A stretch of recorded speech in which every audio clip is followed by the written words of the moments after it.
Bienvenue à tous dans notre méditation « Notre Dieu est merveilleux » qui s'intitule « Un Dieu qui entend ». Longtemps après, le roi d'Égypte mourut et les Israélites gémissaient encore sous la servitude qui poussait et poussait des cris. Leur appel du sein de la servitude monta jusqu'à Dieu. Dieu entendit leurs soupirs.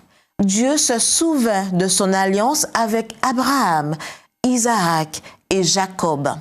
Exode 2, versets 23 à 24.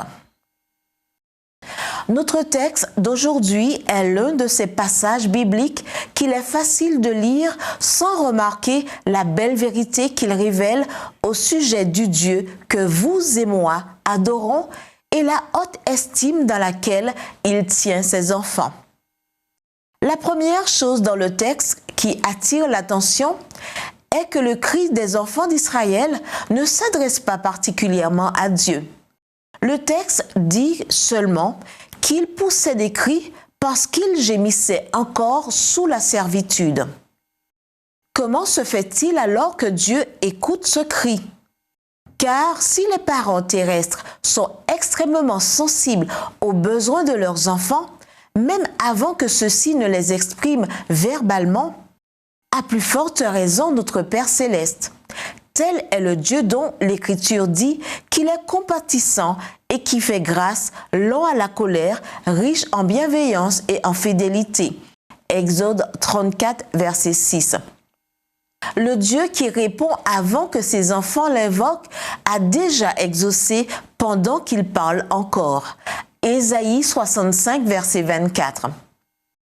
La seconde chose qui attire l'attention dans notre texte d'aujourd'hui est que Dieu non seulement écoute le cri de ses enfants, mais se souvient de son alliance avec Abraham, Isaac et Jacob. N'est-ce pas merveilleux? Dieu n'oublie pas ses promesses. La promesse faite à Abraham était qu'il ferait de sa descendance une grande nation. Mais comment cette promesse pourrait-elle être tenue tant qu'il serait esclave en Égypte? Avant, bien sûr, il devait les libérer.